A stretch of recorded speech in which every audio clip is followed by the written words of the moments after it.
inhalasi tolong disebutkan, misal ada budesonid, ada beclomethasone, itu tolong disebutkan penggolongan obatnya, kemudian mekanisme kerjanya gimana, misal beta-metasone, beta agonis misal, beta agonis dia akan melebarkan pernapasan dengan mekanisme apa, tolong disebutkan, kemudian contoh golongan obat-obatan apa saja, kemudian nama patennya apa saja. Ya, jadi per terapi tolong dijelaskan mekanisme kerjanya, kemudian penggolongan obatnya, dan contoh sediaan paten di pasaran. Kan gampang bisa cari, googling kan bisa ya. Jadi dengan tugas ini diharapkan nanti akan membantu penilaian adik-adik saat nanti menambah nilai pada saat UTS dan UAS apabila memang tidak sesuai yang diharapkan ya. Kemudian tujuan lain yaitu akan lebih mengetahui kira-kira terapi-terapi apa saja yang bisa digunakan ya berdasarkan mekanisme kerja masing-masing, dan nanti misal adik-adik akan praktek di pelayanan kefarmasian, tahu ini kira-kira salbutamol nama pakainya apa, paling tidak ada gambaran lah ya, walaupun masih jauh nanti tapi paling tidak sudah bisa mengerjakan, sudah tahu apa aja yang memang menjadi mekanisme kerja dari obat-obat tersebut ya. Ya, pada malam hari ini saya akan membahas dulu mengenai apa itu penyakit asma ya, penyakit asma.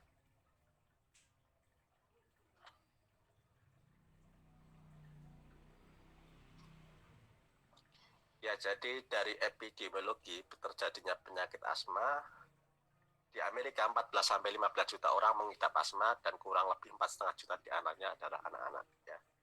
Di Indonesia bagaimana? Yaitu merupakan salah satu penyakit utama yang menyebabkan pasien memerlukan perawatan baik di rumah sakit maupun di rumah. Ya. Separuh dari semua kasus asma berkembang sejak masa kanak-kanak, sedangkan sepertiganya pada masa dewasa sebelum umur 40 tahun. Dapat dimulai dari skala usia, mempengaruhi pria wanita tanpa terkecuali, dan bisa terjadi pada setiap orang pada skala etnis. Ya.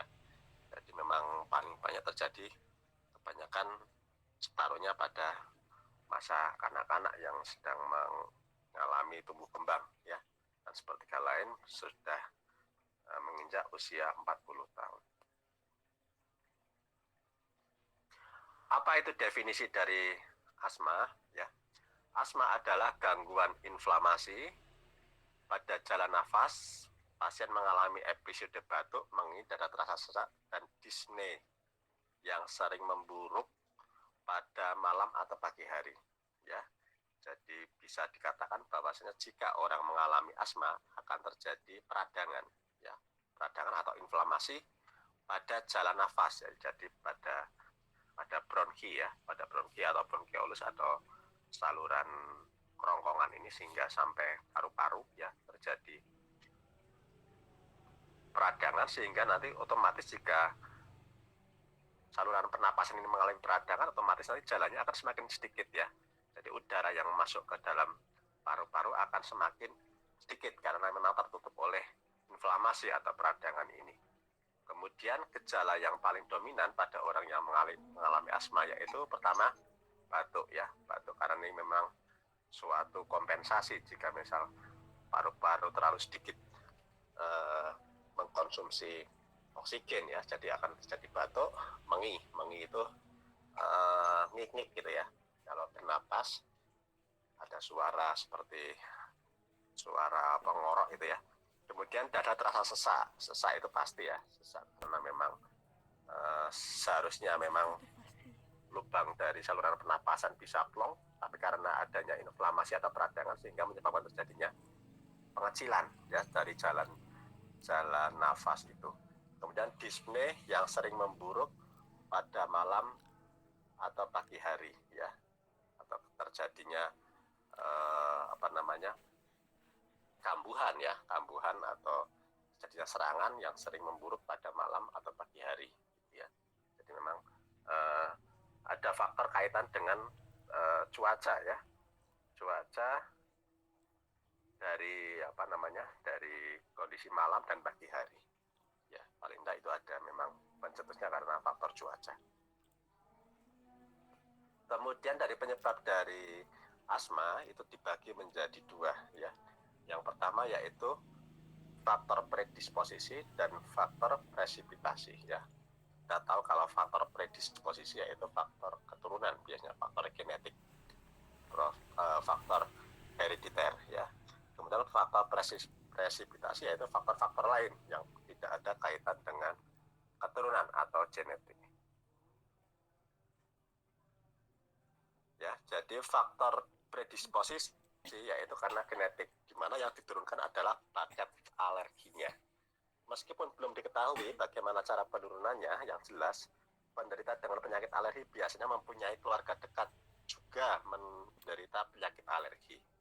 Ya, jadi memang yang diturunkan dari orang tua kita, dari bapak ibu kita, dari simbah kita ke kita yang misal mengalami asma, itu karena faktor alerginya yang menurun ke kita. Misal kalau kita mengalami asma atau rinitis atau sinusitis itu karena faktor alergi yang diturunkan oleh orang tua kita.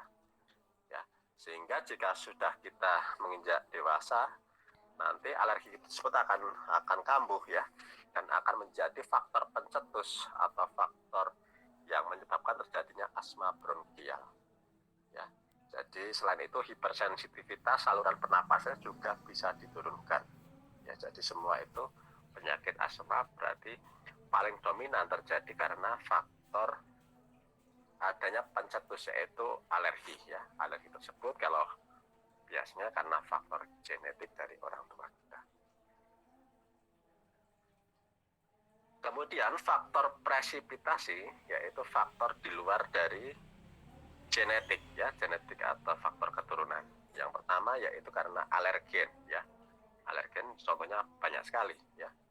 Ada debu, ada tungau atau apa ini, ada kecoa, ada kapas ya, ada bulu binatang. Itu jadi sangat banyak sekali contoh-contoh dari alergen yang bisa kita hirup ya, hirup atau kita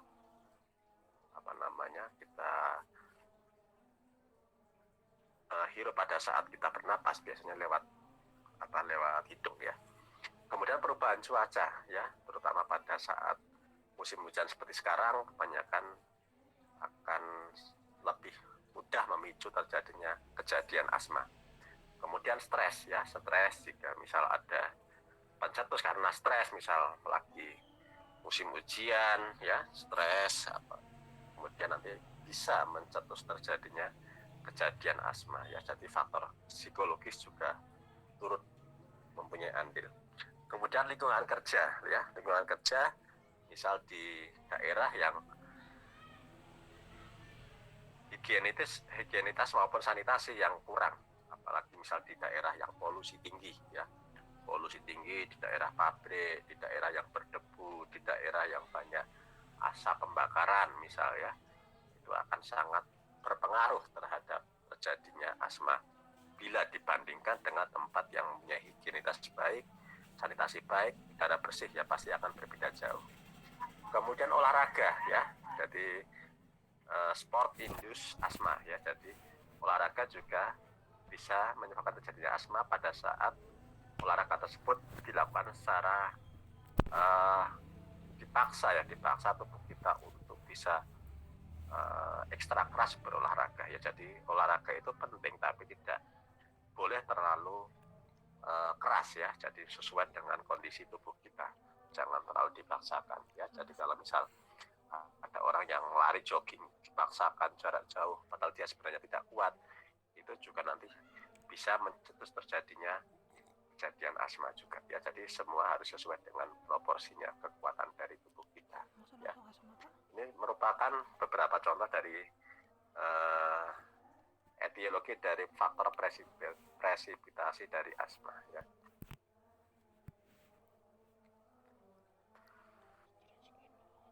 Kemudian ekstrinsik atau atopik atau episodik asma, yaitu pemicu diketahui yaitu eksternal alergen pada atopik pasien pada usia muda umumnya mild ya. Jadi faktor ekstrinsik itu faktor dari luar ya, faktor eksternal ya, atau atopik ekstrinsik, eksternal itu sama saja. Ya, jadi pemicunya itu sudah jelas karena adanya alergen ya. Alergen saya sampaikan tadi banyak sekali ya. Pada saat dulu kita kuliah yang sebelum UTS ada tes untuk mengetahui apa saja alergen yang bisa mengindus terjadinya alergi ya, pakai skin test yang saya dulu terangkan, pakai tes yang di ditusuk-tusuk pada punggung kita, itu ya namanya itu contoh dari skin test untuk mengetahui apa saja alergen yang bisa masuk ke kita ya. Yaitu kemudian asma, yaitu biasanya karena alergen tersebut dan biasanya mild itu ringan ya, belum terlalu parah ya biasanya.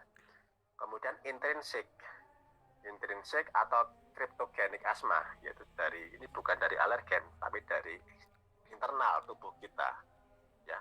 Jadi banyak ada beberapa penyakit yang memang ada di dalam tubuh kita dan itu biasanya akan memicu terjadinya penyakit asma dan bersifat lebih berat ya, more persistent itu berat ya.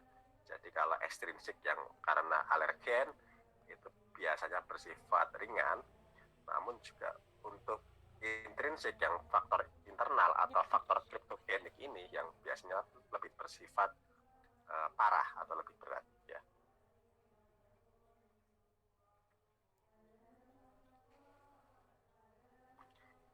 Kemudian pada tabel ini bisa kita lihat apa saja yang membedakan antara episodik, yaitu kejadian asma karena faktor eksternal atau ekstrinsik, dengan asma kronik atau faktor intrinsik atau faktor kriptogenik ya. Jadi bisa dilihat dari proporsi atau persentase itu bisa kita lihat bahwasanya dari usia ini memang lebih besar terjadi pada usia 50 tahun ya. Usia 50 tahun itu baru kelihatan asma yang more persistent, yang cryptogenic ya.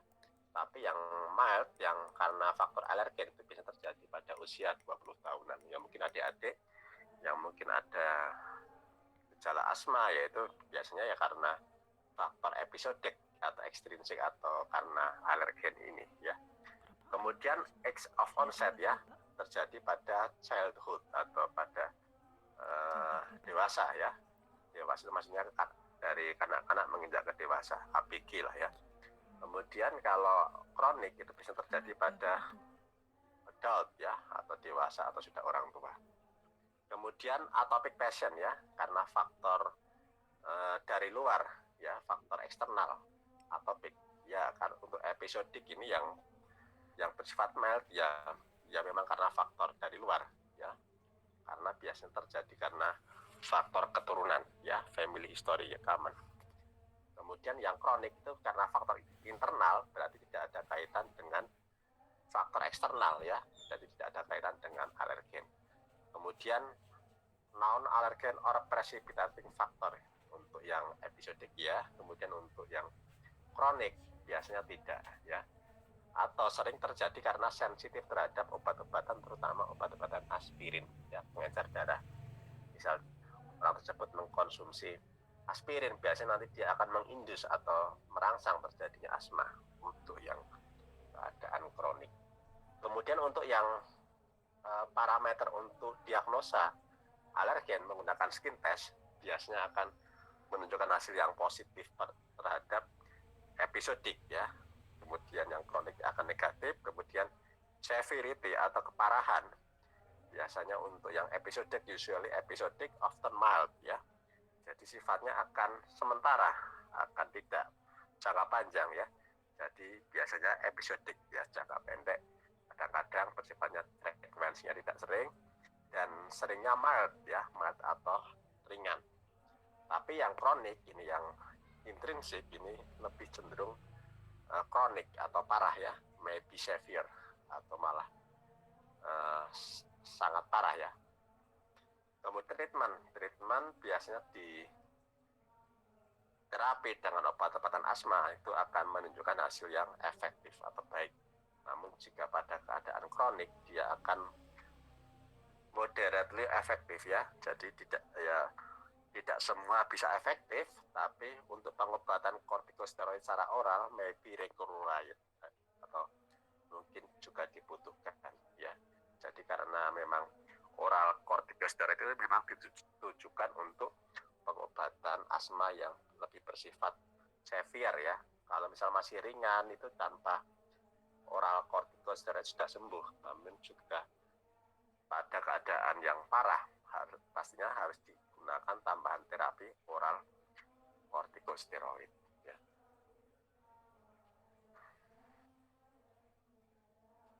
Kemudian faktor pemicu ya, faktor pemicu eksternal ya atau atopik. Tadi yang pertama ISPA, infeksi saluran pernapasan atas ya. Jadi banyak penyakit-penyakit yang ada kaitan dengan saluran pernapasan atas seperti alergi, seperti rinitis, seperti sinusitis ya. Kemudian penyakit lain misal TBC juga bisa mengindus ya. Jadi semua penyakit-penyakit pernapasan atas bisa memicu terjadinya kejadian asma. Kemudian alergen ya pasti akan sangat memicu terjadinya atopik ya atau kejadian eksternal asma. Kemudian lingkungan, bisa lingkungan tempat kerja kita, lingkungan tempat tinggal kita ya.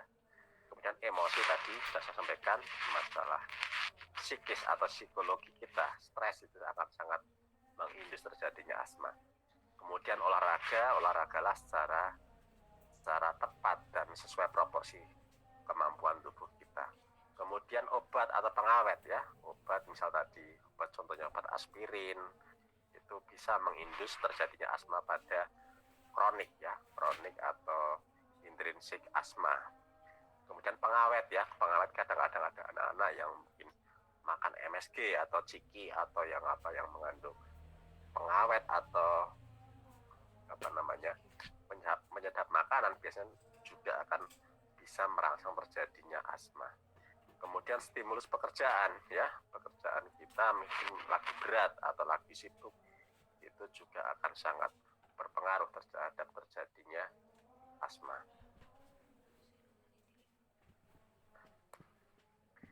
Ya ini salah satu contoh alergen pemicu asma ya. Jadi alergen ini sangat banyak sekali, terutama ini ada bulu kucing ya. Bulu kucing itu juga berpengaruh terhadap terjadinya asma. Kemudian kacang mete ya. Kemudian ada alpukat, ada bulu anjing, ada serbuk sari, ada tungau ya.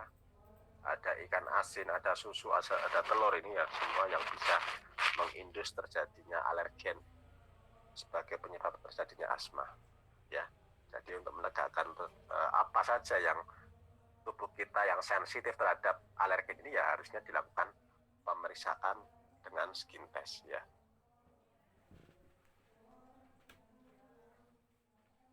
Kemudian istilah-istilah pada penyakit asma ya, ada alergi asma, ada infectious asma, exercise induced asma, occupational asma, drug induced asma ya.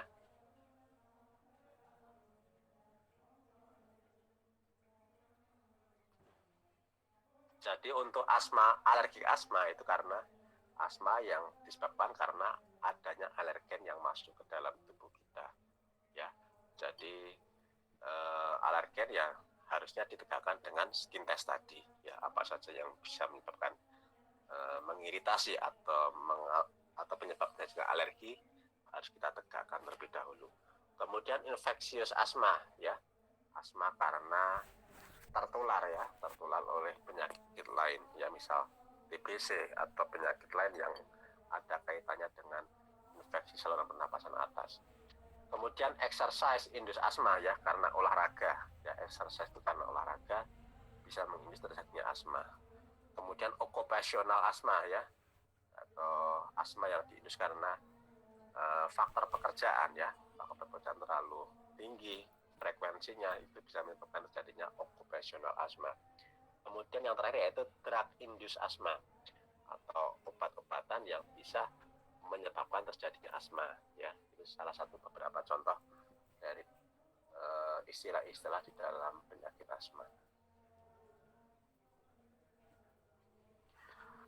Kemudian dari patofisiologi atau jalannya mekanisme terjadinya asma, bisa adik-adik lihat bahwasanya jika orang tidak mengalami asma, ini ada bronkus ya, atau saluran nafas dari kerongkongan ke paru-paru ya. Jadi kalau bronkus itu yang besar, kemudian kalau bronkiolus itu yang kecil ya. Jadi ada percabangan juga nanti. Ya, jadi kalau umumnya ini diameternya dalam ini cukup lebar ya, sehingga airflow atau in out dari oksigen yang masuk ke paru-paru kita akan bisa maksimal kalau dengan ukuran selebar ini. Namun jika terjadi penyakit asma, nanti otomatis dia akan mengalami peradangan atau inflamasi atau menyempit ya, sehingga yang tersisa pada bronkus itu nanti akan sedikit sekali celah untuk oksigen bisa masuk ke dalam pernapasan. Jadi sisanya hanya sedikit, dan otomatis nanti oksigen yang akan masuk ke dalam paru-paru akan semakin sedikit. Jadi kita nanti akan menggeh-menggeh, akan sesak ya, sesak, kemudian bisa mengi, bisa dyspnea ya. Itu karena pasokan oksigen yang harusnya normal atau maksimal, karena adanya inflamasi ini sehingga menyebabkan terjadinya kekurangan oksigen ya. Jadi ini terjadinya inflamasi ya, ada gambaran warna merah ini ya, ini karena proses penyempitan atau inflamasi ya. Inflamasi itu bisa karena alergen tadi ya, kita ada alergi terhadap sesuatu, otomatis dia nanti akan menyempit ya.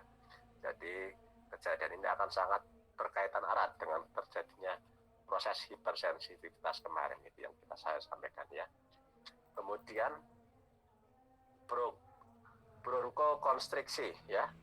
Selain ini juga menyempit, juga nanti pada beberapa bagian di dalam bronkus dia nanti akan seperti ini.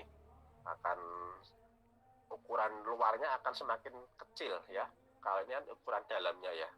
Ukuran diameter dalamnya akan mengecil karena ada inflamasi. Namun pada bronkokonstriksi dia nanti ada beberapa bagian pada bronkus yang akan mengalami penyempitan dari luar ya. Jadi seharusnya ini loss atau tidak ada hambatan, namun pada bronkokonstriksi nanti dia akan mengalami penyempitan dari ukuran yang lazimnya ya. Jadi kalau bisa dilihat, kalau inflamasi ini yang radang itu dalamnya, tapi kalau bronkokonstriksi yang mengalami penyempitan dari luarnya ya. Jadi akan sangat berpengaruh terhadap airflow oksigen yang masuk ke dalam paru-paru ya.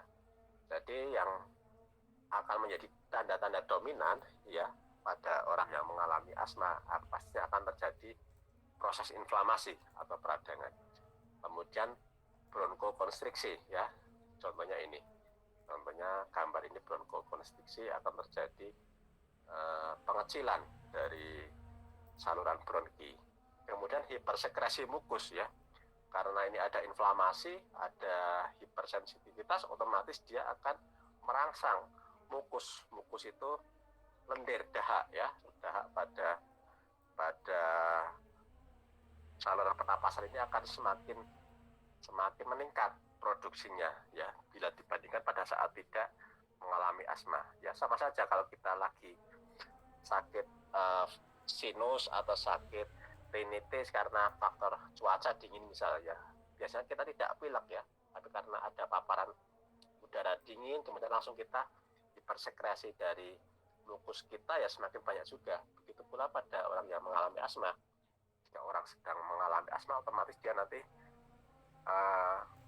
inflamasi yang sudah parah ini akan diperparah lagi dengan adanya produksi dari mukus atau dahak kita yang akan semakin mempersempit dari kejadian asma ini. Kemudian hiperresponsivitas ya, jadi pada saat orang mengalami asma pasti akan sensitivitasnya akan semakin meningkat ya. Jadi misal kita biasanya tidak masalah karena asma, karena cuaca misalnya ini tidak ada masalah pada saat kita tidak terkena serangan. Namun jika pada saat terkena asma kita sedikit saja misal kedinginan, otomatis kita akan semakin memperparah terjadinya asma. Jadi peningkatan sensitivitasnya akan semakin meningkat pada orang yang mengalami asma.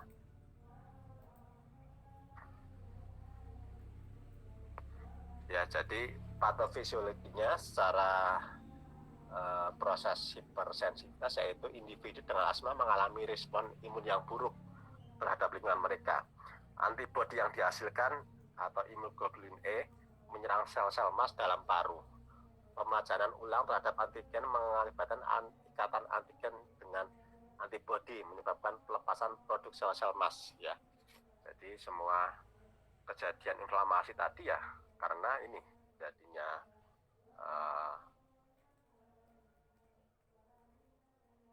perikatan antara antibodi imunoglobulin E dengan sel-sel emas dalam paru-paru, sehingga jika sudah terjadi ikatan akan memproduksi produk dari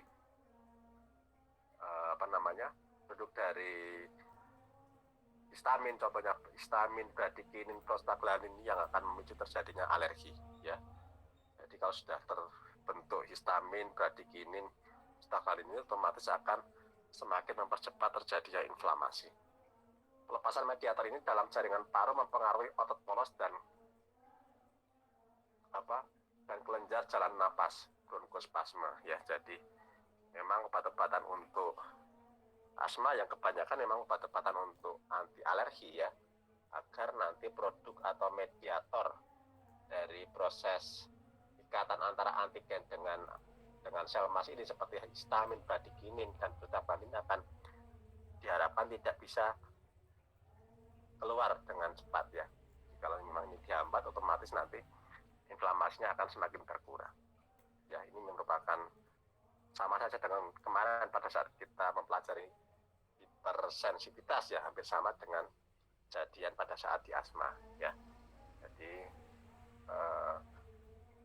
patofisiologinya hampir sama dengan penyakit rinitis dan alergi.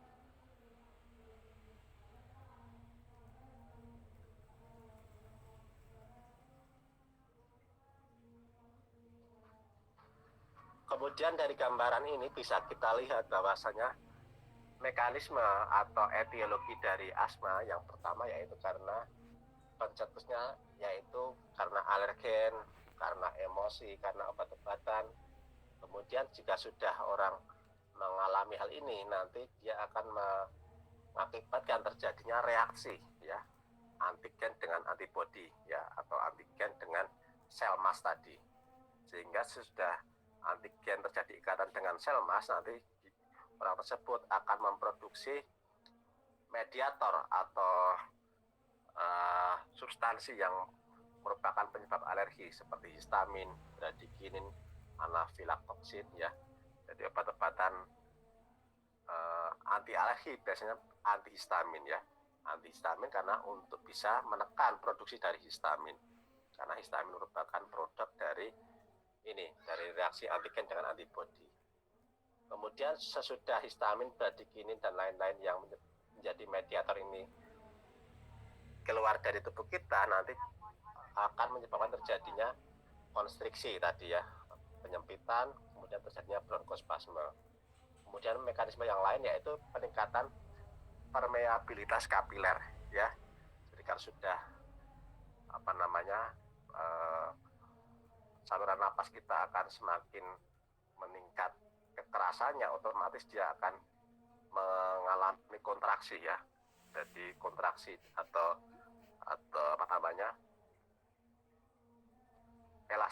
elastisitasnya akan semakin meningkat jika orang mengalami asma. Kemudian terjadi edema atau pembengkakan pada mukosa di saluran nafas, dan kemudian hipersekresi. Kemudian mekanisme yang lain yaitu peningkatan sekresi mukus, kemudian peningkatan produksi mukus. Ya, jadi tanda-tanda ini merupakan ciri-ciri terjadinya penyakit asma. Kemudian jika sudah ini terjadi, maka akan mengakibatkan terjadinya obstruksi saluran nafas atau penyempitan saluran nafas. Ya, kemudian kemudian terjadi hipoventilasi atau kekurangan oksigen pada paru-paru karena mengalami penyempitan atau obstruksi tadi. Kemudian endingnya nanti akan terjadi hipoksemia atau kekurangan oksigen dalam paru-paru atau hiperkapnia ya. Jadi nanti jika dibiarkan nanti akan menyebabkan terjadinya kerusakan pertukaran gas yang akan menjadikan sel-sel di dalam paru-paru kita akan menjadi mati atau rusak ya. Jadi kalau misal terjadi asma yang berkepanjangan memang harus diberikan terapi secara cepat. Karena kalau tidak diberikan terapi nanti akan menyebabkan terjadinya kematian dalam dalam sel-sel di dalam paru karena kekurangan oksigen tersebut.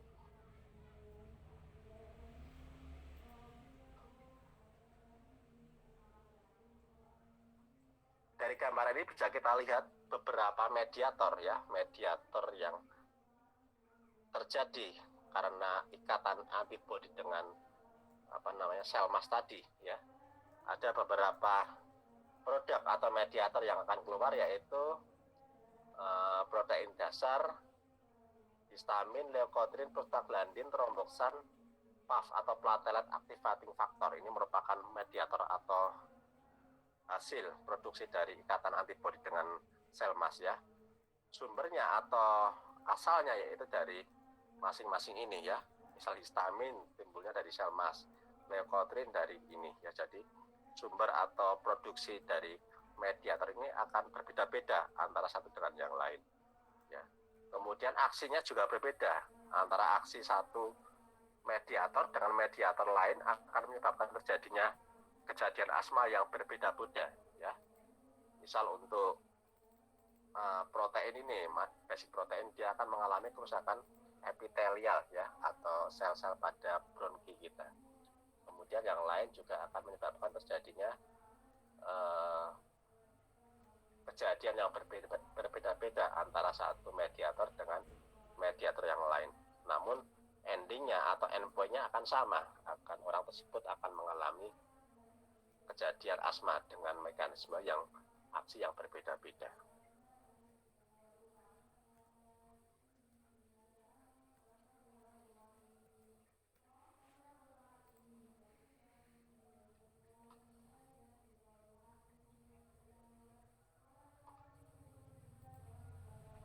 Kemudian untuk gejala dan tanda orang yang mengalami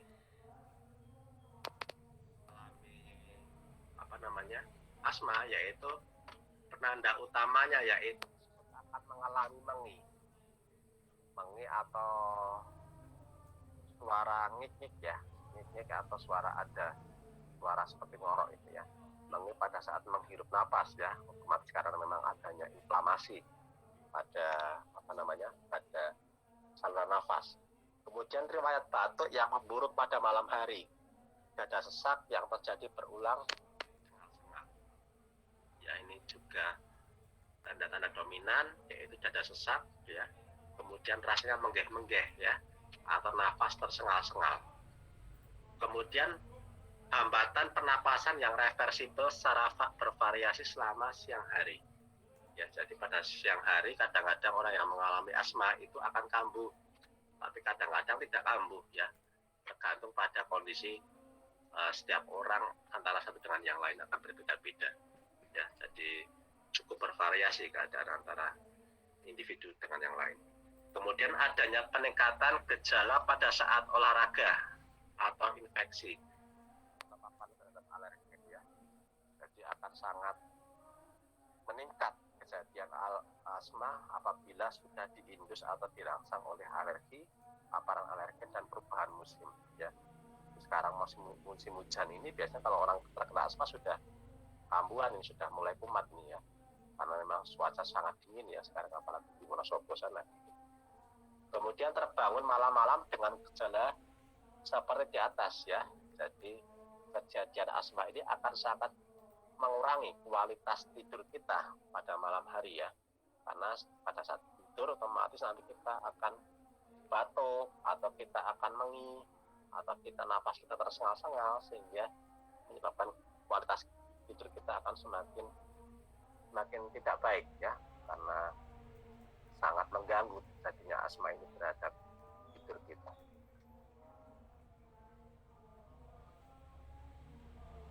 Kemudian manifestasi klinik atau hal yang paling sering dialami oleh orang yang mengalami asma yaitu biasanya pada penderita yang sedang bebas serangan tidak ditemukan gejala klinis. Tapi pada saat serangan penderita tampak bernapas cepat dan dalam, gelisah duduk dengan menyangga ke depan serta tanpa otot-otot bantu pernapasan dengan keras. Ya, jadi kalau orang yang sedang tidak mengalami asma, biasanya dia akan baik-baik saja. Penampakannya juga sehat, tidak ada gejala yang mencurigakan. Namun pada saat dia mengalami serangan, dia akan berubah secara drastis ya. Berubah secara drastis akan sangat berbeda dengan keadaan pada saat normal. Ya, dia akan otomatis jika orang sudah sesak, sudah menggah-menggah, nanti dia akan gelisah ya, akan tidak nyaman. Kalau sudah gelisah, kemudian dia nanti akan duduk secara menyangga ke depan karena biar napasnya enak ya mungkin ya. Jadi dia akan menyangga ke depan serta akan bekerja untuk bernapas secara lebih keras ya, karena memang sudah sesak otomatis kita akan menggah-menggahnya semakin untuk bisa bernapas secara lebih keras ya. Itu tanda-tanda manifestasi yang biasanya kelihatan pada saat orang tersebut akan dilakukan diagnosa oleh dokter ya. Kemudian gejala klasik dari asma bronkial yaitu sesak nafas, mengi atau wheezing, batuk, dan pada sebagian penderita ada yang merasa nyeri di dada ya. Gejala tersebut tidak selalu dijumpai bersamaan ya. Jadi parameter atau manifestasi yang utama yaitu pasti terjadinya sesak nafas ya, nafas, mengi atau wheezing, kemudian batuk ya, batuk karena ada hipersekresi dari mukus atau dahak. Kemudian biasanya ada beberapa penderita dijumpai nyeri pada dada ya. Nyeri ini karena batuk yang terlalu sering ya, frekuensi yang terlalu sering sehingga menyebabkan dada kita itu menjadi sakit ya. Tapi ini tidak semua orang mengalami hal tersebut ya. Jadi ini merupakan manifestasi yang paling dominan terjadi pada orang yang mengalami asma.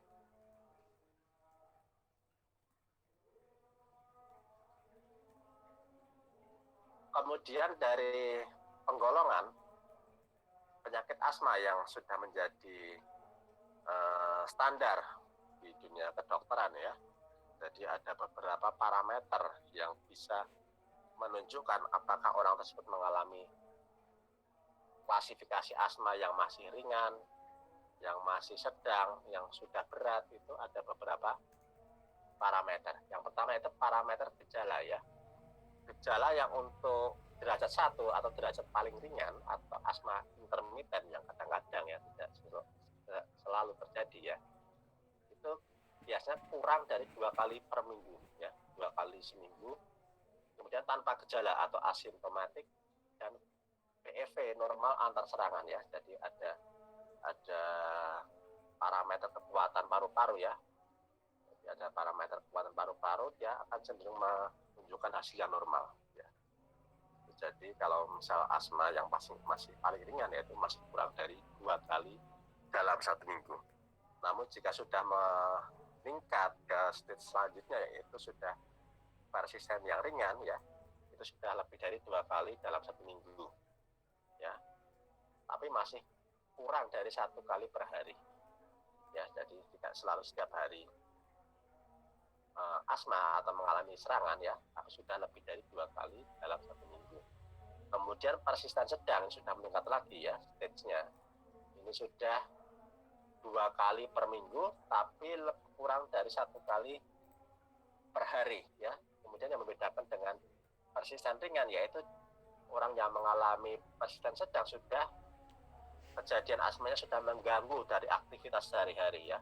Mengganggu dari saat dia bekerja, mengganggu pada saat dia beristirahat, mengganggu pada saat dia berolahraga ya, sudah sangat mudah mempengaruhi perubahan aktivitas sehari-hari. Kemudian untuk mengurangi gejalanya, biasanya orang yang sudah mengalami persisten sedang menggunakan golongan agonis beta 2. Contohnya salbutamol, yang akhirnya mol-mol ya. Nanti besok adik-adik cari nanti literatur.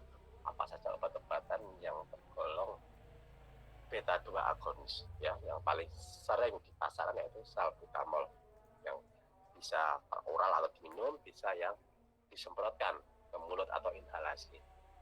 Kemudian yang paling berat yaitu persisten berat, gejala terus menerus, aktivitas fisik terbatas, serangan sering ya. Serangan sering berarti kan sudah lebih dari 1 kali per hari, jadi mungkin hampir setiap hari orang tersebut akan mengalami asma ya. Kemudian gejala yang ditimbulkan ini sering lebih dari 1 per minggu, 2 kali dalam 1 bulan ya.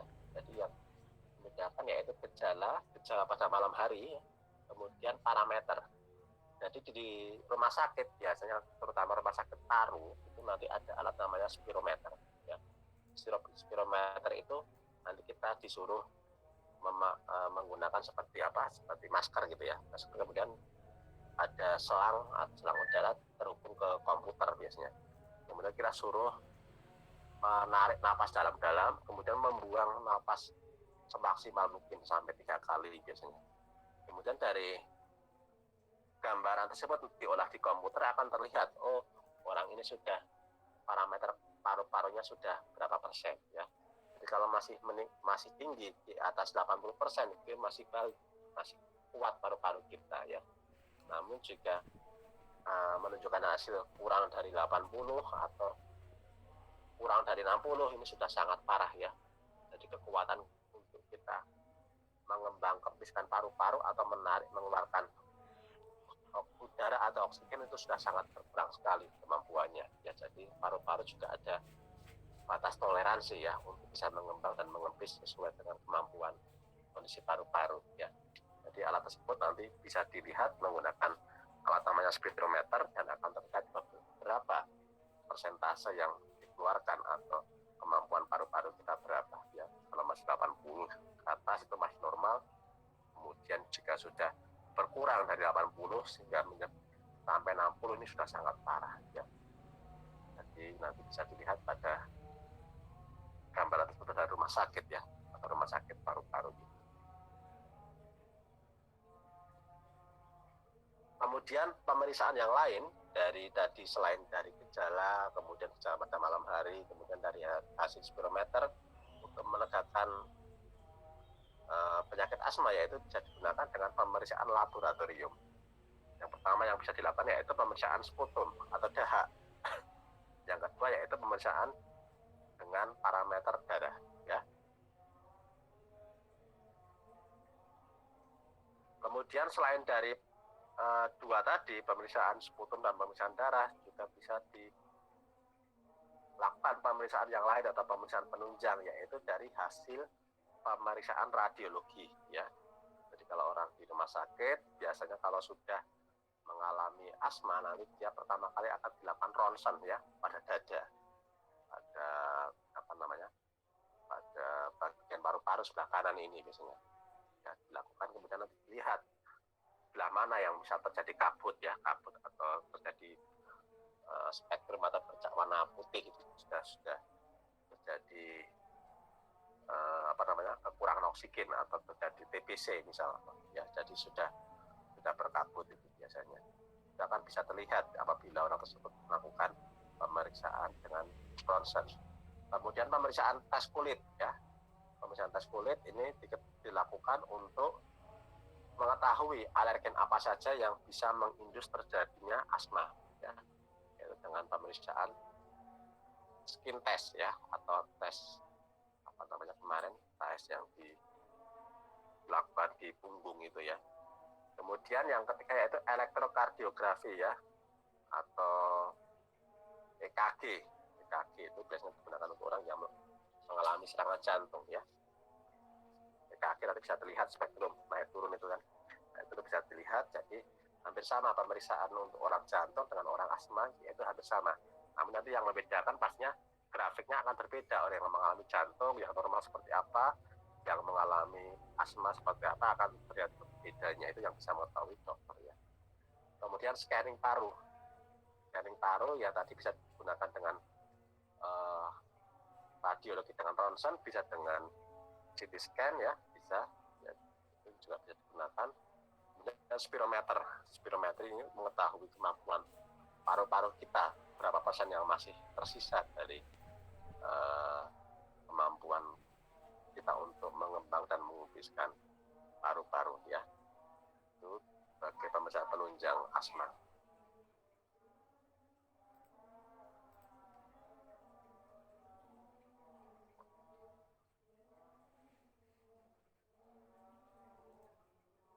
Kemudian selanjutnya yaitu terapi yang digunakan untuk penyakit asma, pastinya yaitu untuk tujuan agar pasien bisa menjalani hidup dengan normal dan hanya sedikit gangguan atau tanpa gejala. Ya, jadi tujuan utama terapi yang digunakan untuk asma baik secara farmakologi maupun non farmakologi pastinya untuk agar pasien tidak tersiksa setiap hari karena gangguan atau gejala yang ditimbulkan ya, baik dari batuk, dari sesak, dari wheezing, ya, dari keluarnya dahak itu agar berkurang. Sehingga jika misal sudah berkurang nanti otomatis aktivitas sehari-harinya akan tidak terganggu atau tidak tidak berkurang jika mengalami asma. Kemudian tujuan yang lebih rinci yaitu mencegah timbulnya gejala yang kronik dan mengganggu seperti batuk dan sesak nafas ya.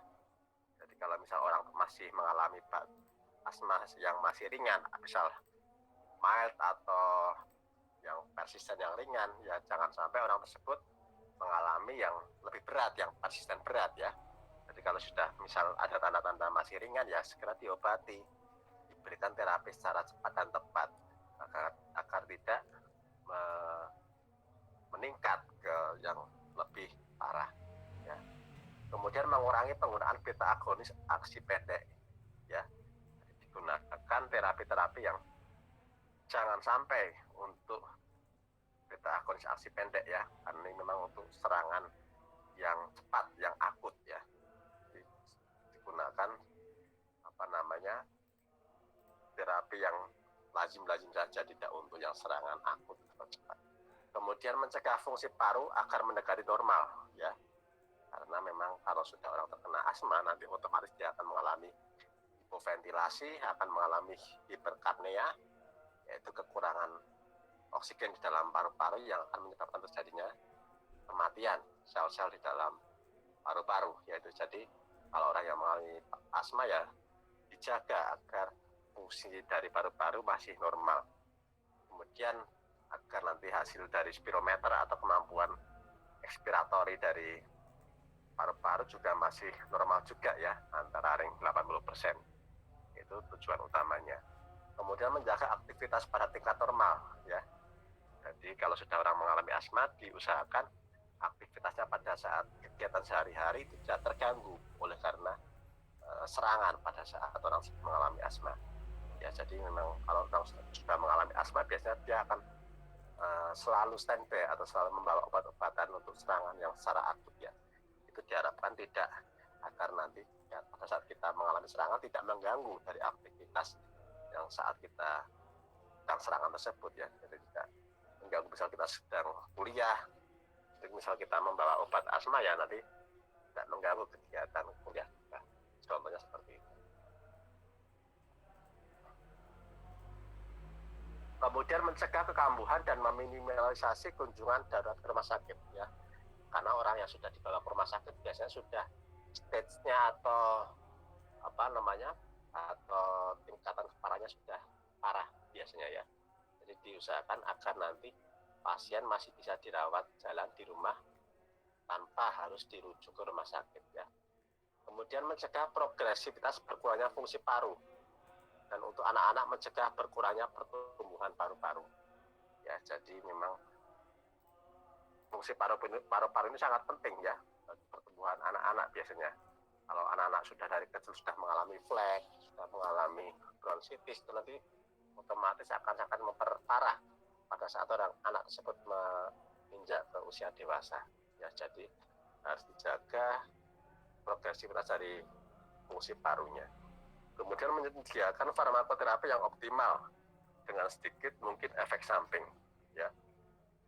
Jadi kita harus sebagai farmasis harus aware atau jeli kira-kira obat-obatan asma apa saja yang memang cocok atau sesuai digunakan oleh tingkatan dari stage tadi yang bisa digunakan pada pasien asma ya. Jadi kalau misal masih ringan ya digunakanlah terapi yang ringan. Namun jika sudah menginjak ke yang persisten atau yang berat ya memang harus ditambahkan terapi lain, misal oral kortikosteroid atau kombinasi-kombinasi dengan obatan yang lain. Ya.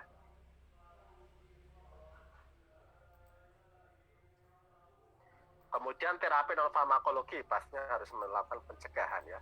Pencegahan dari faktor-faktor pencetus tadi ya, seperti alergen dikurangi, kemudian olahraga secara sesuai porsi, kemudian bekerja sesuai kemampuan, itu selalu kita sampaikan kepada pasien ya, agar pasien tidak lupa. Kemudian terapi farmakologi yang pertama yaitu terapi jangka panjang. Terapi jangka panjang berarti otomatis terapi untuk perawatan ya, tidak untuk serangan akut ya, jadi untuk stabilisasi jangka panjang atau long term control medication ya. Biasanya ini untuk terapi maintenance pada orang yang mengalami asma secara persisten yang kena berat atau berat ya. Kemudian yang kedua yaitu terapi serangan akut atau cepat, quick relief medication ya. Ini untuk orang yang mengalami asma secara episodik ya, atau kadang-kadang atau frekuensinya tidak sering. Itu juga menjadi salah satu alternatif terapi dari asma ya. Jadi diingat-ingat ada terapi jangka panjang ini untuk maintenance atau untuk perawatan ya, biasanya untuk controller juga atau untuk sebagai pengingat kita ya. Kemudian untuk digunakan untuk asma yang berat atau persisten ya. Kemudian untuk terapi asma akut ini biasanya untuk kejadian yang harus dilakukan secara cepat ya, atau untuk menyembuhkan ya, biasanya digunakan untuk terapi yang akut atau episode. Kemudian untuk terapi serangan akut ya, yang paling sering digunakan yaitu short acting beta 2 agonis ya. Jadi ini yang short acting ini yang terjadinya mekanisme secara cepat, secara pendek waktunya ya. Minum sekali langsung nanti berapa menit langsung kelihatan manfaatnya, biasanya tidak lama. Contohnya itu salbutamol atau terbutalin ya. Jadi ini bisa oral, bisa inhalasi ya. Tergantung, tapi kalau ingin mendapatkan efek yang lebih cepat ya biasanya digunakan yang inhalasi yang disemprotkan ke mulut. Kemudian antikolinergik ya, ipratropium bromid ya. Jadi ini untuk mengurangi bronkospasme kita ya, jadi agar nanti permeabilitas atau kelenturan dari saluran nafas akan lebih fleksibel ya, bila dibandingkan saat orang cepat mengalami serangan itu akan kaku ya kalau serangan. Kemudian yang ketiga yaitu kortikosteroid ya. Ini untuk pengobatan jangka pendek, terutama untuk eksaserbasi. Eksaserbasi itu orang yang mengalami serangan ya, tiba-tiba tidak apa-apa, tiba-tiba nanti suatu saat dia akan mengalami kambuh secara cepat. Namanya eksaserbasi atau serangan. Itu biasanya terjadi pada saat malam hari atau pagi hari biasanya.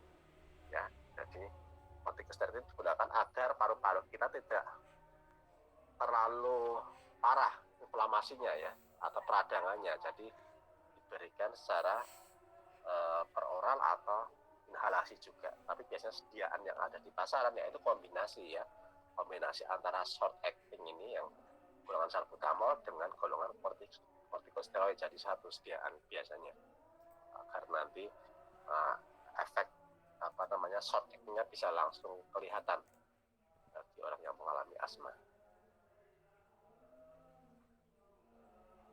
Kemudian terapi pemeliharaan atau terapi jangka panjang atau terapi maintenance.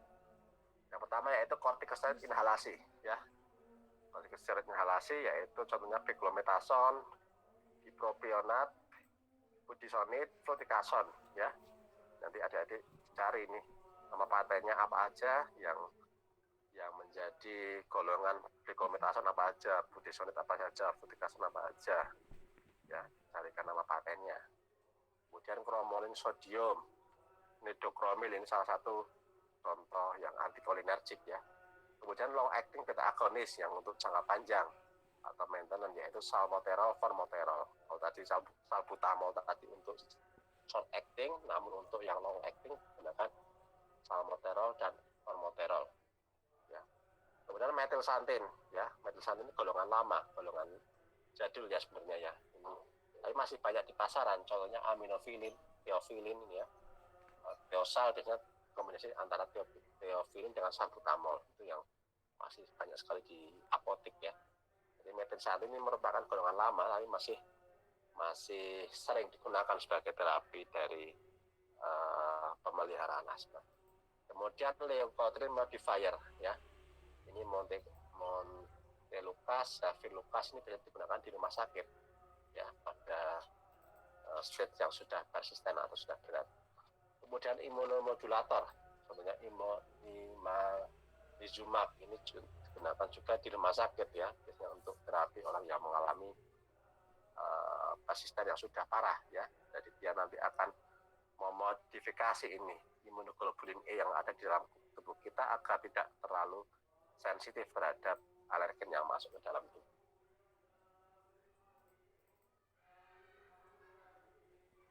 Kemudian tata laksana atau algoritma orang yang mengalami asma, yaitu yang pertama yang paling atas yaitu dilihat dari parameter spirometer ya. Parameter spirometer ini yang terutama ini yang masih di rumah ya. Jadi terapi pada saat serangan asma akut di rumah ya. Jadi dilihat apakah keparahannya kurang dari 50% atau tidak. Jadi kalau sudah 50% ke bawah itu sudah akut berat ya, memang sudah parah sekali. Yaitu gejalanya biasanya tetap sama, yaitu batuk, sesak, mengi. Kemudian yang harus dimiliki oleh orang tersebut untuk menjadi terapi darurat atau terapi yang secara short acting ya, yaitu cara inhalasi beta 2 short acting, yaitu tadi salbutamol secara inhalasi 2 sampai 4 semprot ya pada saat interval 20 menit sekali ya. Jadi orang tersebut harus sedia selalu di rumah ya, inhalasi salbutamol misalnya, itu memang harus ada. Kemudian nanti dilihat apakah respon yang dihasilkan setelah orang tersebut menjalankan terapi secara semprot itu akan baik atau tidak ya. Jadi kalau misal baik, nanti akan dilihat serangannya ringan, nanti akan dilihat parameter dari PEV-nya lebih dari 80%, kemudian gejala berkurang, respon beta agonis beta terjaga sampai 4 jam ya. Jadi dilihat nanti setelah orang tersebut sudah melakukan terapi yang pertama ini akan terlihat kira-kira akan grafiknya akan seperti apa ya. Kemudian yang respon tidak sempurna, nanti orang tersebut akan lebih parah daripada respon baik ya. Jadi parameternya hanya 50-80%, dan untuk yang respon jelek otomatis nanti orang tersebut akan direkomendasikan untuk dibawa ke rumah sakit, karena kalau tidak dibawa ke rumah sakit segera nanti otomatis dia akan sangat mengancam terhadap jiwanya ya, akan mengarah ke kematian kalau tidak disembuhkan dengan cepat ya. Jadi memang harus pertama kita lihat dulu para algoritmanya, tidak orang yang terkena asma langsung dibawa ke rumah sakit, tidak ya. Harusnya memang dilakukan secara bertahap ya, dilakukan pengetesan awal dulu ya menggunakan inhalasi beta 2. Kemudian jika misal serangannya masih ringan ya, nanti dia akan bisa membaik. Tapi kalau sudah cukup parah ya, nanti dilihat bisa digunakan tambahan kortikosteroid saja, kemudian lanjutan agonis jika sudah dia membaik. Tapi jika sudah tidak ada gejala membaik lagi ya memang harus dibawa ke rumah sakit, tapi harus menggunakan algoritma ini ya.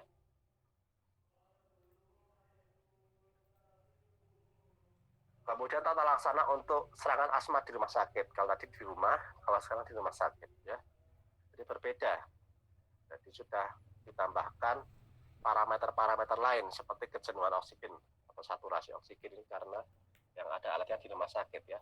Dan tes-tes lain ya seperti skin test, seperti yang pemeriksaan radiologi juga akan menambah literatur terhadap penyakit yang diderita oleh orang tersebut ya.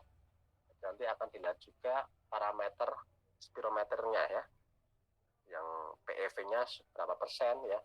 Kalau sudah masih 50-80% ini masih sedang. Kemudian untuk yang kurang dari 50 ini sudah memang harus dilakukan terapi secara lebih kompleks atau lebih dilakukan dengan cara kombinasi ya.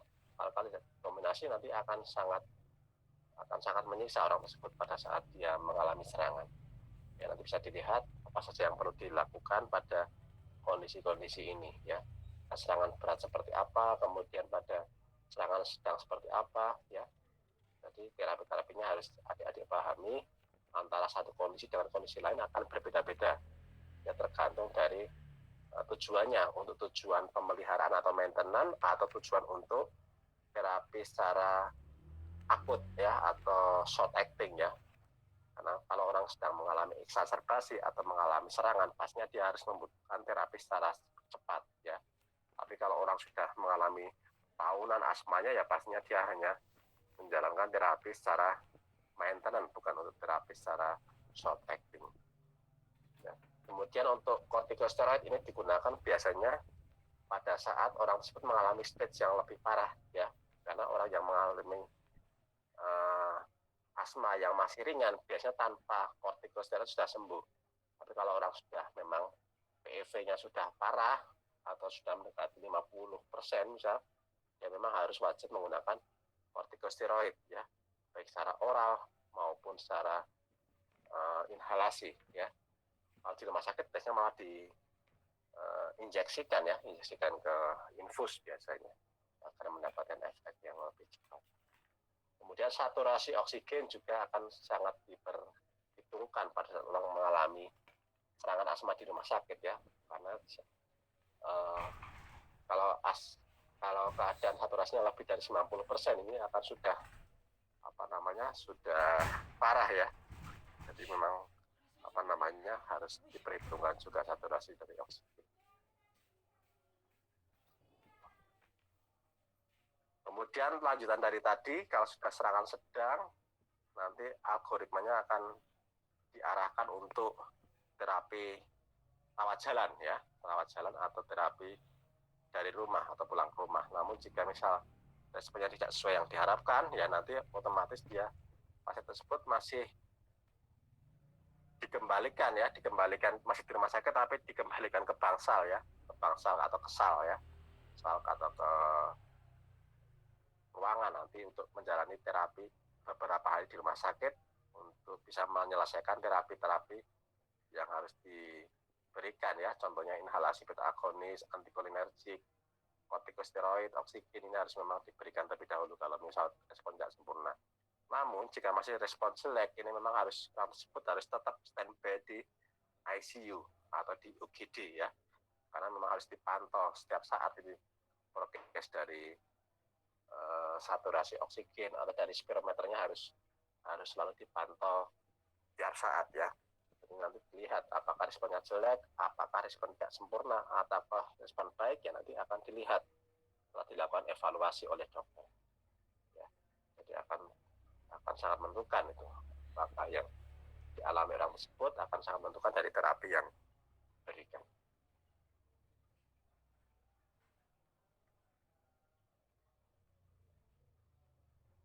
Kemudian ini lanjutan yang tadi ya, jadi masih setelah masuk ke ICU nanti akan dikembalikan ke bangsal dan jika sudah membaik akan disuruh pulang ya, tapi memang harus dipantau setiap saat ini progres dari penyakit.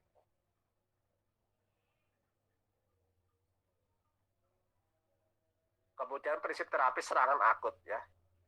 Serangan akut untuk asma ya. Jadi yang pertama short acting beta 2 agonis. Contohnya salbutamol, terbutalin. Merupakan terapi pilihan untuk meredakan gejala serangan akut dan pencegahan bronkospasmus akibat exercise ya.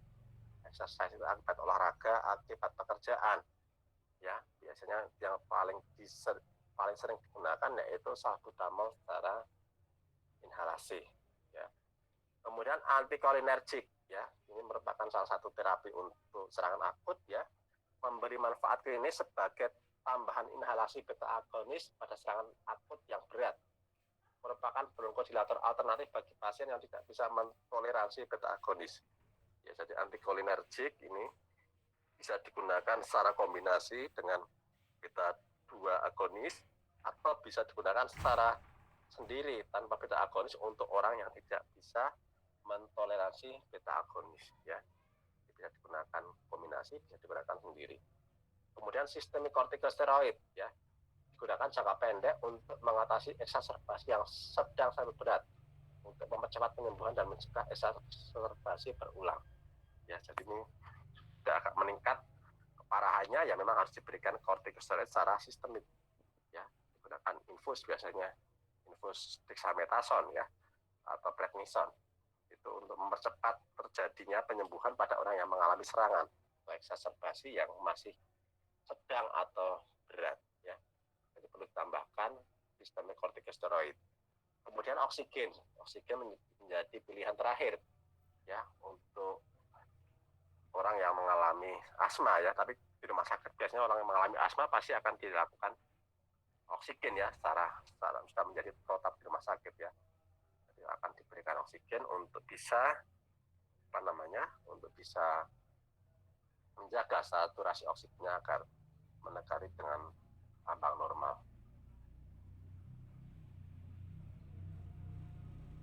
Kemudian prinsip terapi jangka panjang, ya. Jangka panjang untuk obat antiinflamasi kortikosteroid merupakan treatment yang esensial untuk asma, ya. Jadi orang yang mengkonsumsi terapi jangka panjang otomatis orang tersebut tergolong orang yang terkena asma yang sudah persisten ataupun berat, ya. Memang terapinya sudah memang jangka panjang pula, ya, karena memang mungkin hampir setiap hari atau lebih dari 2 kali per minggu orang tersebut pasti akan mengalami gejala asma. Jadi pilihan utama orang yang mengalami asma secara jangka panjang yaitu maintenance-nya harus menggunakan kortikosteroid, ya. Itu yang pertama. Yang kedua yaitu mengajari dan memantau teknik inhalasi obat kepada pasien sangat penting, ya. Jadi nanti kita sebagai apoteker atau farmasis, ya, akan diwajibkan untuk memberikan teknik, ya, teknik untuk cara menggunakan obat-obatan semprot atau inhalasi untuk terapi asma dengan baik, ya.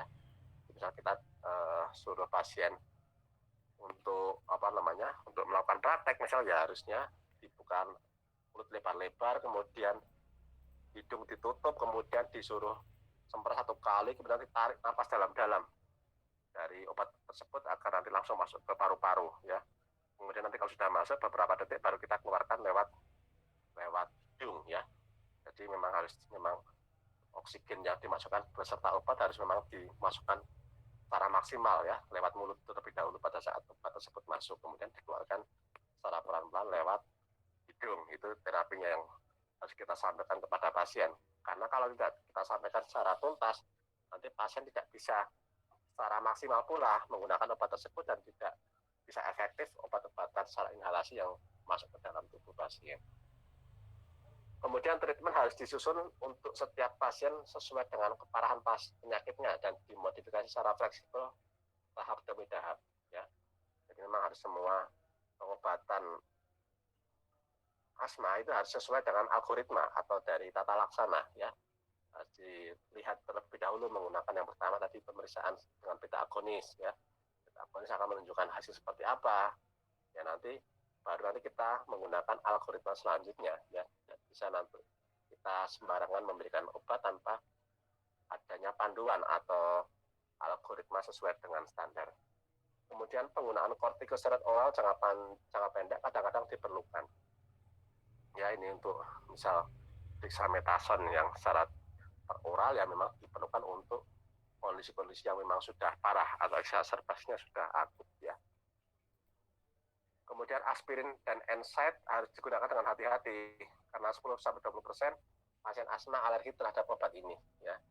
Jadi untuk keadaan tertentu pada orang yang mengalami asma jangka panjang memang obat-obatan pengurang rasa sakit dan pengencer darah, ya, aspirin, kemudian NSAID contohnya natrium diklofenak, piroxicam, kalium, meloxicam itu harus digunakan secara hati-hati karena pada kejadian di masyarakat itu ada sekitar frekuensinya 10-20% bisa mengindus obat-obatan ini terjadinya asma.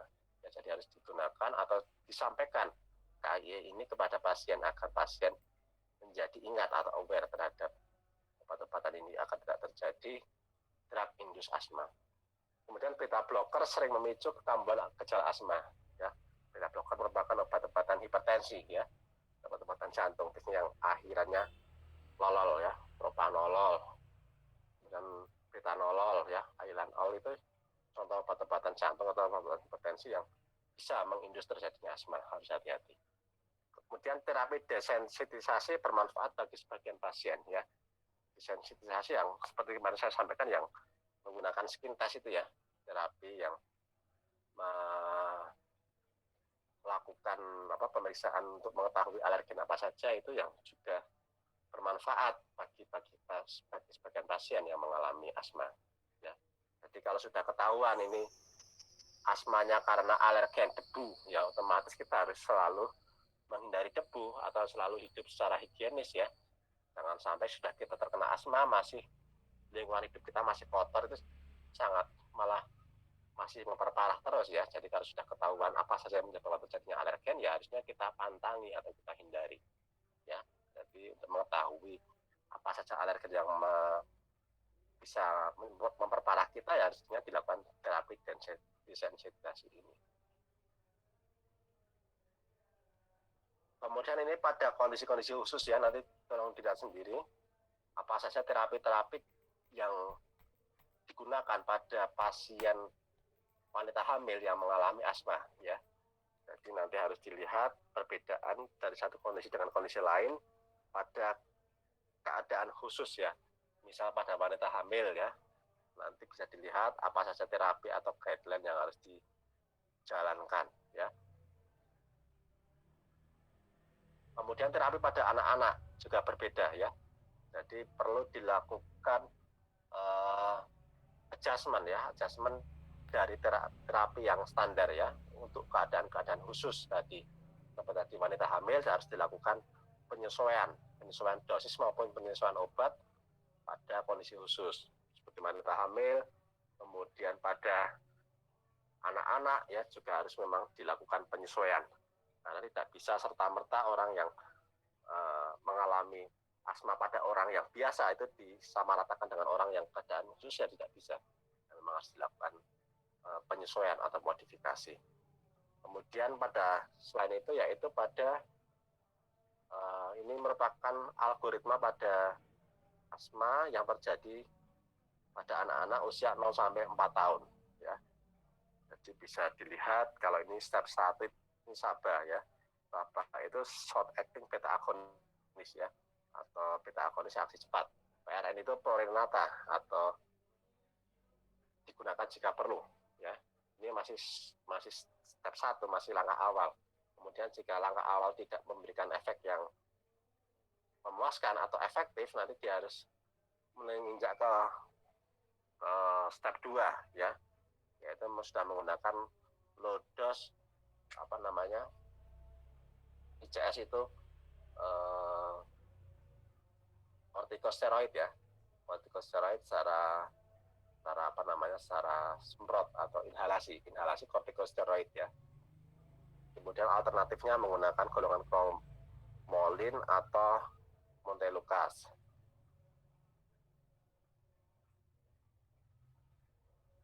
Kemudian step 3 dan selanjutnya nanti bisa dilihat apa saja yang membedakan antara step 1 dengan step selanjutnya, ya.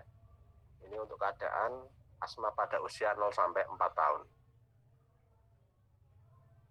Kemudian pada asma pada keadaan khusus pada usia 5-11 tahun akan berbeda pula, ya, terhadap algoritmanya.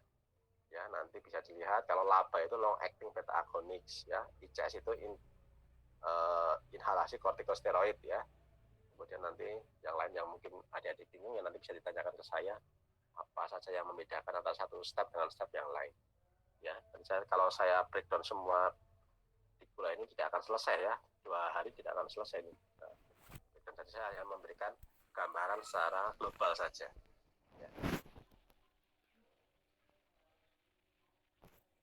Kemudian yang selanjutnya yaitu keadaan khusus pada asma yang terjadi pada usia 12 tahun ke atas atau pada dewasa ya. Ini juga berbeda managingnya, menata laksananya ya. Jadi harus diperhatikan perbedaan antara satu terapi dengan terapi lain pada keadaan khusus ini.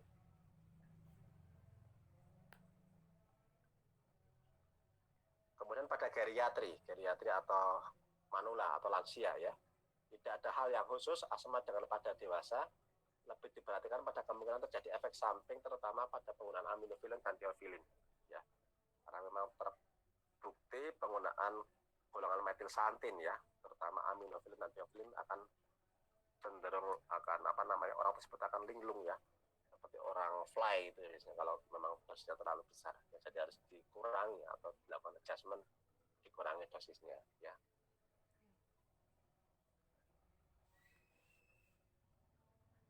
Kemudian pada keadaan khusus lainnya yaitu pasien asma yang akan menjalani pembedahan ya. Pembedahan pada orang yang mengalami asma nanti bisa dilihat apa saja yang perlu dilakukan sebelum menjalankan pembedahan ya. Jadi harus memang digunakan algoritma khusus juga untuk orang yang mengalami keadaan khusus ini. Kemudian pemantauan terapi ya, setelah nanti orang tersebut dilakukan terapi menggunakan obat-obatan tadi yang long acting maupun short acting maupun yang akut maupun yang maintenance, nanti kita sebagai farmasis diharapkan harus bisa memberikan pemahaman ya, pasien tersebut harus dipantau dalam waktu 1-2 minggu sampai 1-6 bulan ya, dipantau progresnya, apakah progres dari penyakit akan semakin membaik atau malah semakin tidak baik ya, harus kita pantau progresnya. Misal pasien tersebut menjalankan terapi rawat jalan misal ke poli ya, misal poli paru atau poli penyakit dalam ya, harusnya dipantau setiap berapa bulan sekali, gimana progresnya akan semakin membaik atau memburuk ya. Dia akan sangat menentukan terapi yang akan diberikan berdasarkan dari pemantauan pada pasien tersebut. Kemudian jika terkontrol baik, otomatis algoritma dari pengobatan akan kita lakukan step down ya, atau menuju step yang lebih rendah ya. Misalnya orang yang tersebut sebelumnya pada step 3, kalau karena keadaannya membaik, otomatis dia harus dikurangi menjadi step 2 atau step 1. Begitu pula sebaliknya, jika orang tersebut frekuensi atau gejalanya semakin memburuk ya, harusnya kita tingkatkan atau step up ya. Karena itu memang pemantauan terhadap kondisi pasien ini akan sangat menentukan terapi yang akan diberikan selanjutnya. Kemudian sebelum memutuskan untuk step up, harus dipastikan dulu apakah teknik penggunaan obat inhalasi sudah benar dan apakah ada paparan alergen ya. Jadi sebelum kita merekomendasikan kepada dokter untuk orang tersebut dilakukan peningkatan algoritma atau peningkatan step up, itu harus memang dipastikan terlebih dahulu apakah orang tersebut, pasien tersebut sudah menjalankan terapi inhalasi sesuai dengan yang standar ya, seperti saya sampaikan tadi, sudah betul belum cara untuk menyedot obatnya, kemudian melepas oksigennya, melepas nafasnya ya. Jadi kalau tidak betul ya akan percuma saja dilakukan step up ya. Jadi harus dilakukan edukasi secara baik bagaimana cara menggunakan obat-obatan secara inhalasi, karena akan sangat menentukan keberhasilan dari terapi tersebut. Kemudian paparan dari alergen ya, disampaikan apakah sudah menjalankan skin test atau belum. Jika sudah, apa saja yang menjadi alergen yang memang menjadi pencetus dari serangan asma kita ya. Kalau memang sudah ketahuan apa saja yang menjadi penyebab alergen tersebut ya, harusnya memang kita edukasi agar pasien tersebut tidak terus-menerus terpapar oleh alergen tersebut, karena percuma saja sudah diberikan terapi, sudah di step up, namun orang tersebut masih terpapar alergen terus ya, jadi akan kumat terus ya. Jadi memang harus diberikan edukasi untuk menghindari paparan dari alergen. Kemudian pemantauan dilakukan dengan menggunakan parameter FEV1 atau VFC atau PF dari hasil spirometer atau pixometer ya. Jadi parameter dari kemampuan paru-paru kita melakukan expiratory maupun kembang kempis ini akan sangat menentukan juga terhadap pengobatan yang akan diberikan ke depan. Ya, jadi memang harus kita pantau. Kita sering harus datang ke rumah sakit dilakukan pemeriksaan spirometer ini untuk mengetahui bagaimana persentase dari kemampuan paru-paru kita. Ya, karena jika semakin membaik ya otomatis harus dilakukan step down ya terhadap pengobatan kita. Namun kebalikannya, jika parameter paru-paru kita semakin jelek ya otomatis ya memangnya kita harus step up, harus kita lakukan peningkatan dari algoritma terapi. Kemudian peran farmasis ya pada pengobatan asma. Yang pertama yaitu harus mengedukasi pasien mengenai fakta dasar tentang asma. Ya, jadi harus diketahui apa definisi dari asma. Ya, asma itu merupakan penyakit yang terjadi karena inflamasi yang harus kemudian disertai dengan batuk, kemudian ada sesak, mengi, kemudian nafas tersengal-sengal harus kita sampaikan kepada pasien ya. Kemudian yang menjadi penyebabnya karena apa? Bisa karena alergen, karena pekerjaan, karena stres, ya, kemudian karena penyebab lain, karena pekerjaan ya juga bisa ya. Jadi harus kita sampaikan secara detail ya. Kemudian yang kedua itu mengedukasi pasien tentang pengobatan asma. Ya, jadi pengobatan asma bagaimana mekanisme kerja dari obat-obat masing-masing itu.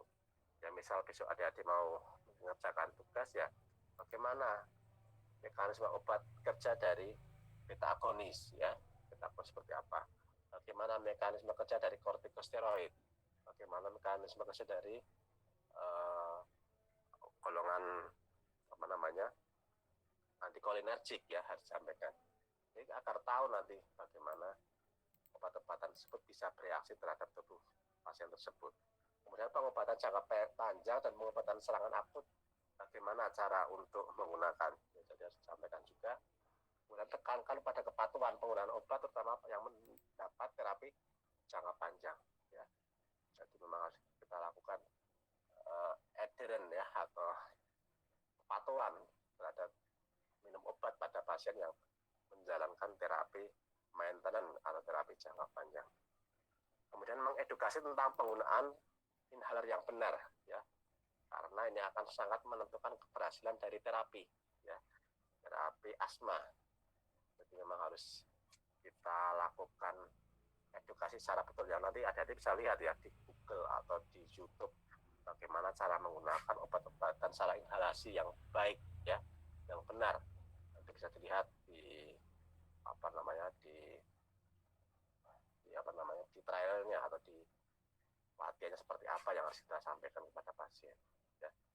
Kemudian memantau penggunaan obat pada saat refill ya, karena obat-obatan inhalasi biasanya nanti untuk alat semprotnya sendiri, kemudian nanti yang direfill yang isi ulangnya sendiri ya. Dan nanti biasanya kalau sudah selesai dibuang, dan kemudian kalau kita beli baru nanti dimasukkan lagi ke alatnya. Jadi ada proses refill atau ganti ulang, itu yang harus sampaikan edukasi itu yang baik, gimana cara refill, cara membuang, cara memasukkan obat-obatan yang secara semprot itu harus disampaikan. Kemudian mengedukasi pasien untuk memantau kondisinya ya, memantau kondisi dalam artian untuk bisa mengawasi proses dari penyakit tersebut ya. Jika bisa membaik ya harusnya dikurangi dosisnya, jika masih memang semakin memburuk ya memang harus dibawa, kalau misal akhirnya terjadi serangan yang parah ya harus memang diedukasi untuk langsung dibawa ke rumah sakit ya, karena akan sangat bisa mengancam jiwa dari pasien tersebut. Jadi harus kita terangkan, misal sudah sangat sesak sekali, bisa apa-apa, misal sudah terkapar ya memang harus langsung ke rumah sakit atau diberikan oksigen yang secara temporary atau secara sementara ya, harus ada di rumah, itu memang harus kita berikan edukasi tersebut. Kemudian mengedukasi pasien untuk mengidentifikasi dan menghindari faktor pemicu ini juga sangat penting untuk disampaikan, bahwasanya pasien yang sudah mengalami asma agar dijaga jangan sampai terus-menerus terjadi paparan dari alergen yang akan memperparah terjadinya kejadian asma. Ya. Jika sudah terkena asma, dijaga sanitasi dan higienitas dari lingkungan hidup, lingkungan tempat tinggal, lingkungan pekerjaan, agar sesuai tidak ada alergen yang secara masif atau besar masuk ke dalam tubuh pasien tersebut.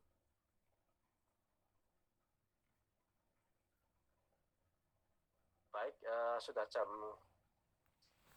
1.40 pas ya, 100 menit.